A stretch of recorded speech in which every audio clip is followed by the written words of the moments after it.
Siamo 2 punti, pronti? Via, 1.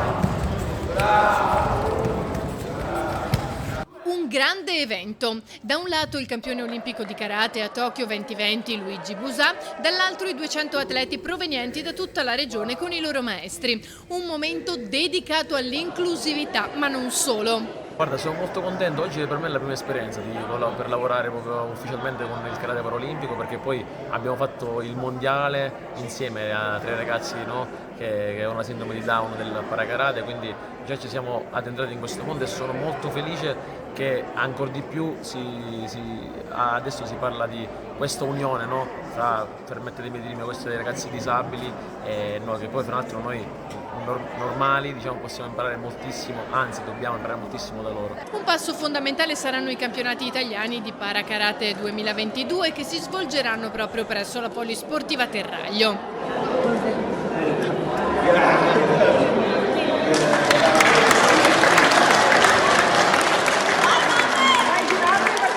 Avventura che fortunatamente, ma qua non c'erano dubbi, si è da subito rivelata vincente, perché abbiamo avuto subito un buon riscontro anche con gli atleti.